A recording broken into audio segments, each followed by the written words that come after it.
নমস্কার। যুক্তি তর্ক সঙ্গে অর্কই আপনাদের স্বাগত। আপনাদের সঙ্গে আমি অর্কপ্রভ সরকার। অরুণ গড়াইনকে মনে আছে আপনাদের? কাকদ্বীপের ভিডিও ছিল, অনিয়ম করে ভোটার তালিকায় নাম তুলেছিলেন, অভিযোগ দায়ের হয়, যারা মামলা করেছিলেন তারা সিবিআই তদন্তের দাবি করেছেন, আদালতে বিষয়টা উঠেছে, মাননীয় বিচারপতি অমৃতা সিনহার এজলাসে শুনানি চলছে। 10ই সেপ্টেম্বর আদালতে সওয়াল জবাব হয়। তখন নির্বাচন কমিশনের পক্ষ থেকে রাজ্য সরকারের অসহযোগিতার বিরুদ্ধে তীব্র ক্ষোভ জানানো হয়। কমিশনের পক্ষ থেকে বলা হয় যে নির্বাচনের কারচুপির প্রমাণ পাওয়া গিয়েছে কাকদ্বীপে, দক্ষিণ চব্বিশ পরগনায়। দক্ষিণ চব্বিশ পরগনার বেতাজ বাদশাকে আপনারা সবাই জানেন, নতুন করে বলার কোনো প্রয়োজন নেই। কমিশন কারচুপির প্রমাণ পাওয়ার পর রাজ্য সরকারকে বলেছিল অভিযুক্ত আধিকারিকদের বিরুদ্ধে ব্যবস্থা নিতে, সাসপেন্ড করতে এবং এফআইআর করতে। কিন্তু রাজ্য সরকার শুধু দুজনকে সাময়িকভাবে বরখাস্ত করেছে, বাকি দুজনের বিরুদ্ধে কোনো ব্যবস্থাই নেয়নি এবং এফআইআর করার ব্যাপার তো দূরস্থান। কমিশন বলছে আমাদের নির্দেশ অমান্য করছে। ভোটার তালিকা সংক্রান্ত যাবতীয় কাজ যখন সরকারি আধিকারিকরা করেন তখন তারা সেই কাজের জন্য নির্বাচন কমিশনের প্রতি দায়বদ্ধ থাকেন। অনেকে ওই সময় কমিশনের ডেপুটেশনে চলে যান। তাই নির্বাচন কমিশন একটা সাংবিধানিক প্রতিষ্ঠান। সংবিধানের বিভিন্ন ধারায় নির্বাচন কমিশনকে প্রভূত ক্ষমতা দেওয়া হয়েছে।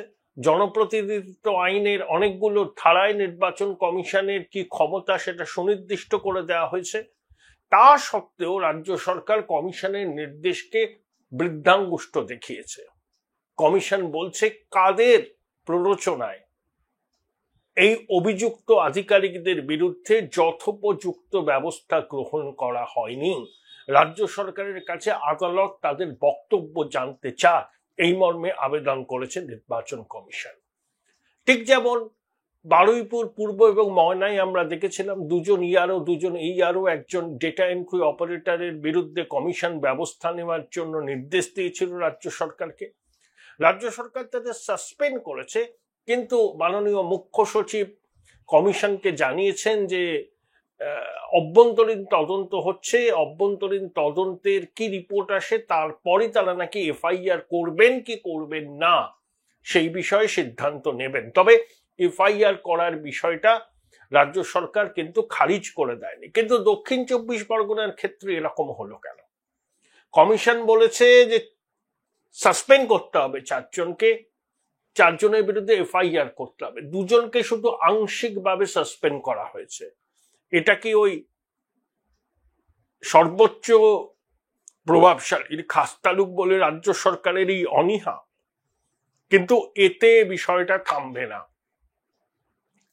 নির্বাচন কমিশন দর্তহীন ভাষায় রাজ্য সরকারের বিরুদ্ধে অভিযোগ জানিয়েছে যে তাদের নির্দেশ কেন রাজ্য সরকার মানছে না। কোন আধিকারিকরা এর পিছনে যুক্ত আছেন? কোনো কায়েমি স্বার্থ কাজ করছে কি কমিশনের সিদ্ধান্ত না মানার পিছনে? নির্বাচন কমিশন আদালতকে বলেছে আপনারা রাজ্য সরকারের বক্তব্য জানতে চান।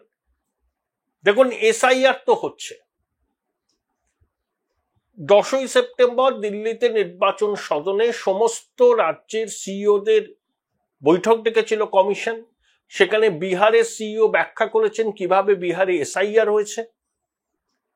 পশ্চিমবঙ্গের সিইও এবং অন্য রাজ্যের সিইওরাও তাদের অবস্থান জানিয়েছেন। কমিশন নির্দেশ দিয়েছেন সেপ্টেম্বর মাসের মধ্যে এসআইআর এর প্রক্রিয়া সম্পূর্ণ করতে হবে। মানে এসআইআর করতে গেলে যে পরিকাঠামোগত ব্যবস্থা করতে হয় সেগুলো যেন সম্পন্ন হয়।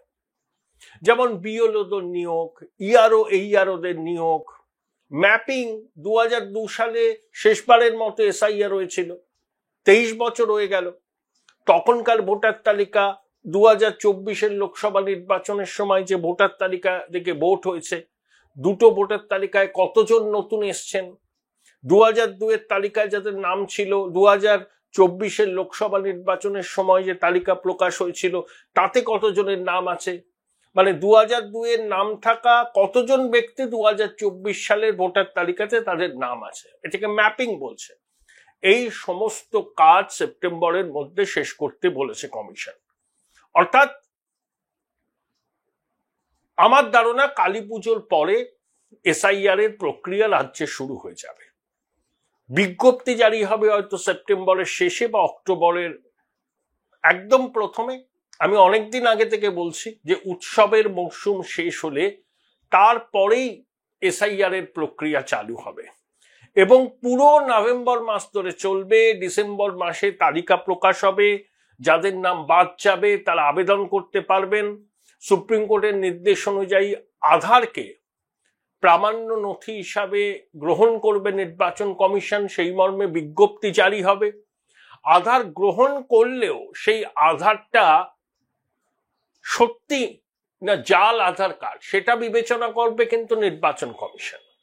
আমি একটা আধার দিয়ে দিলাম তার মানেই হলো না, সেই আধারটা আসল না নকল সেটা যাচাই করার পূর্ণ ক্ষমতা সুপ্রিম কোর্ট নির্বাচন কমিশনকে দিয়েছে।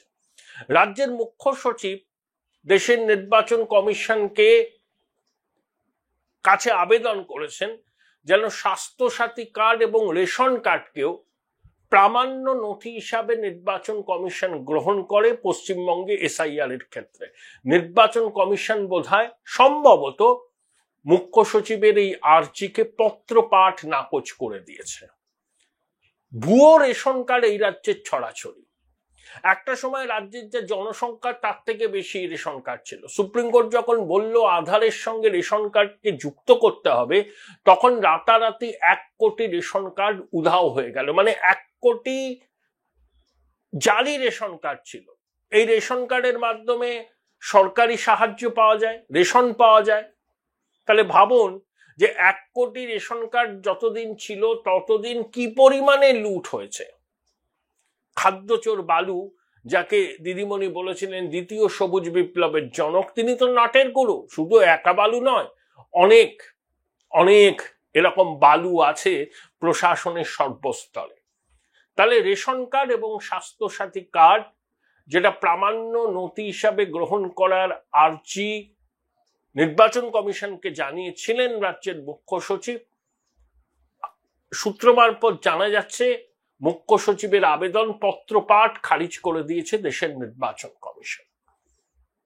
তাহলে এসআইআর শুরু হচ্ছে, কাউন্টডাউন হ্যাজ বিগান। দেবীপক্ষের পরেই বিজ্ঞপ্তি জারি হবে এবং দীপাবলির পরে এসআইআর এর প্রক্রিয়া শুরু হবে। এখন 7,64,00,000 ভোটার। তৃণমূলের নিজস্ব এস্টিমেট হচ্ছে 70 লক্ষ নাম বাদ যাবে। বিজেপির দাবি 1 কোটি নাম বাদ যাবে। তবে আমার ধারণা বিহারের থেকে একটা নামও কম বাদ যাবে না। এই এসআইআর এ সব থেকে বেশি ক্ষতিগ্রস্ত করা হবে অবশ্যই রাজ্যের শাসক দল, কারণ তাদের ভোট ব্যাংক ক্ষতিগ্রস্ত হবে। 2025-এর 1 জুন থেকে অগস্ট মাসের 7 তারিখ পর্যন্ত রাজ্যে 10,04,000 জন নতুন করে ভোটার তালিকায় নাম তোলার জন্য আবেদন জানিয়েছিল। নির্বাচন কমিশন সেই আবেদনের 40% আউটরাইট বাতিল করেছে। বাকি 60% মানে 6 লক্ষ প্রসেস করা হচ্ছে। তাদের মধ্যে কতজনের নাম তালিকায় উঠবে আমার কাছে কোনো খবর এই মুহূর্তে নেই, কিন্তু 40% মানে প্রায় 4 লক্ষ নাম, আবেদনকারীর নাম পত্রপাঠ খারিজ করে দিয়েছে নির্বাচন কমিশন। সীমান্তবর্তী জেলাগুলোতে নাম তোলার হিড়িক পড়েছে। আপনি যদি 2009 সালে লোকসভা নির্বাচন হয়েছিল, 2024-এ লোকসভা নির্বাচন হয়েছিল, এই 15 বছরের কাল পর্বে সীমান্তবর্তী বিভিন্ন বিধানসভা কেন্দ্রে ভোটারের সংখ্যা অস্বাভাবিক হারে বৃদ্ধি পেয়েছে। কোথাও 50%, কোথাও 55% পর্যন্ত। এটা অস্বাভাবিক। জনবিন্যাসের এইভাবেই পরিবর্তন হচ্ছে, যেটা ভারতের অভ্যন্তরীণ নিরাপত্তার ক্ষেত্রে বিরাট বড় চ্যালেঞ্জ। প্রধানমন্ত্রী লালকেল্লার প্রাকার থেকে স্বাধীনতা দিবসের ভাষণে ওই ডেমোগ্রাফিক কমিশন গঠনের কথা বলেছেন। নির্বাচন কমিশনের লক্ষ্য হচ্ছে একজন ভারতীয় নাগরিকের নাম যেন ভোটার তালিকা থেকে বাদ না যায়, তার যদি ভোটদানের বয়স হয়ে থাকে, আর একজন অনুপ্রবেশকারীর নামও যেন ভোটার তালিকায় না থাকে, মৃত ভোটারের নাম যেন বাদ যায়, একাধিক জায়গায় যেন যে সমস্ত ভোটারদের নাম আছে সেগুলো বাদ যায়। শ্রমিক ভট্টাচার্যের একটা বক্তব্য আমি দেখছিলাম, তিনি বলছেন লোকসভা নির্বাচনে ভোট দিতে গেছেন, তার বাবা মা প্রয়াত হয়েছেন ওই কোভিডের সময়। Join Indian Institute of Hotel Management now. Right choice, right decision. তিনি গিয়ে দেখেন যে তার বাবা মার নামে ভোট পড়ে গেছে। শ্রমিকবাবু রসিকতা করে বলছিলেন, যদি আরেকটু আগে যেতাম তাহলে বোধহয় আমার প্রয়াত বাবা এবং মার সঙ্গে দেখা হয়ে যেত। বিখ্যাত গায়ক দ্বিজেন বাবু মারা গেছেন, তার নামেও ভোট পড়ে যায়। এগুলো হয়েছে। এই বিষয়টাকে বন্ধ করতে হবে। নির্ভুল ভোটার তালিকায় ভোট হবে, তাতে যারা জিতবে জিতবে, কিন্তু ভোটার তালিকায় বিস্তর জল মেশানো হবে, এটা তো বরদাস্ত করা যায় না। এই পদ্ধতিটা কমিশন যেই শুরু করেছে, শাসক দল শিরে সংক্রান্তি দেখছে, পালে বাঘ পড়েছে, তখনই হুমকি কমিশনকে। 10 লক্ষ লোক নিয়ে ছোটবাবু নির্বাচন সদন ঘেরাও করবেন।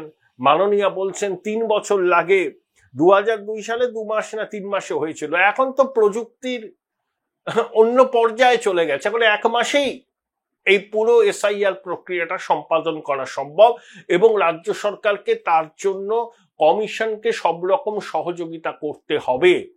রাজ্য সরকার কিন্তু এই কাজে দায়বদ্ধ। নির্বাচন কমিশন সাংবিধানিক প্রতিষ্ঠান, একটা সাংবিধানিক প্রতিষ্ঠান যখন সংবিধানকে মেনে ভোটার তালিকায় নিবিড় পরিমার্জন করতে চায়, তখন রাজ্য সরকার যে সংবিধান হাতে শপথ নিয়েছে, তার দায়িত্ব হচ্ছে নির্বাচন কমিশন যাতে এই কাজ সুষ্ঠুভাবে করতে পারে তার জন্য সর্বতভাবে সহায়তা করা। কিন্তু রাজ্য সরকার করবে না। নির্বাচন কমিশন এসআইআর চালু করলেই দেখবেন রাজ্য সরকার, শাসক দল রণংদেহী মূর্তিতে ময়দানে নামবে। যে কোনো উপায়ে তারা পরিস্থিতিটাকে ভেস্তে দিতে চাইবে, কিন্তু কমিশন এটা করবেই। খুব বাধা পেলে সংবিধান তাদের অনেক ক্ষমতা দিয়েছে। 2026 মে মাসে এই সরকারের মেয়াদ শেষ হয়ে যাবে, তারপর কমিশন করবে রাষ্ট্রপতি শাসন জারি করে। অনেকে বলেন যে এইভাবে রাষ্ট্রপতি শাসন জারি হয় না। কেশবানন্দ ভারতী মামলায় সুপ্রিম কোর্টের রায়টা যদি পড়া যায়, তাহলে স্পষ্ট বলা আছে যে রাজ্যপালের রিপোর্টের ভিত্তিতেই শুধু রাষ্ট্রপতি শাসন জারি করা যায় না, এটা ঠিক। কিন্তু সাংবিধানিক প্রতিষ্ঠান বা সাংবিধানিক কাঠামো যদি কোথাও ভেঙে পড়ে, তখন কিন্তু কেন্দ্রীয় সরকার রাষ্ট্রপতি শাসন জারি করতে পারে। তার জন্য সংসদের দুটো কক্ষে কোনো রকম অনুমোদনও প্রয়োজন হয় না। আমি জানি না রাজ্য সরকার এই বিষয়গুলো তাদের মাথায় আছে কিনা। এসআইআর ছাড়া ভোট হবে না, শুধু পশ্চিমবঙ্গ না, সারা দেশেই এসআইআর হবে। কোন রাজ্যে আগে, কোন রাজ্যে পরে। পশ্চিমবঙ্গের সঙ্গে কেরলে হবে, আসামে হবে, তামিলনাড়ুতে হবে। কেউ কিন্তু তৃণমূলের মতো বাধা দেবে না। তারা আপত্তি করতে পারে, কিন্তু প্রক্রিয়ায় কমিশনকে সহযোগিতা করবে।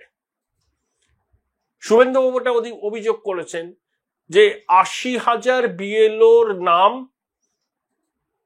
তারা জোগাড় করেছেন। তার ধারণা এর মধ্যে অন্তত 10% বিএলও এমন আছেন যারা তৃণমূলের অ্যাক্টিভ ক্যাডার। অর্জুন সিং বলেছেন যে অস্থায়ী কর্মী, অঙ্গনবাড়ি কর্মীদের বিএলও হিসাবে নিয়োগ করা হচ্ছে। এটা কমিশনের নির্দেশ মতো রাজ্য সরকার করতেই পারে না। এখন শুভেন্দুবাবু বলেছেন যে তারা সমস্ত তালিকা খুঁটিয়ে দেখবেন, ক্রস চেক করবেন, তারপর তাদের যে বক্তব্য সেটা সাংবাদিকদের জানাবেন এবং নির্বাচন কমিশনকেও জানাবেন। এই বিএলওদের নিয়োগ নিয়ে শাসক দল যে কারচুপি করতে পারে, এই সম্ভাবনা কেউই খারিজ করছে না।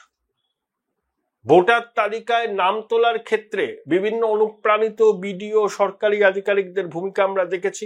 বিএলওদের নিয়োগের ক্ষেত্রেও একই রকম ভূমিকায় অবতীর্ণ হবেন অনেক অনুপ্রাণিত গৃহপালিত আধিকারিক। কারণ এসআইআর সুষ্ঠুভাবে হলে তৃণমূলের কাছে সেটা একটা মারাত্মক চ্যালেঞ্জ। ভুয়ো ভোটারদের নাম বাদ যাওয়ার অর্থ হলো তৃণমূলের ভোট ব্যাংক ক্ষতিগ্রস্ত হওয়া। 2026-এর এই আর পার কি লড়াইয়ে ভোট ব্যাংক যদি তৃণমূলের ক্ষতিগ্রস্ত হয় তাহলে সেটা তাদের কাছে অশনি সংকেত।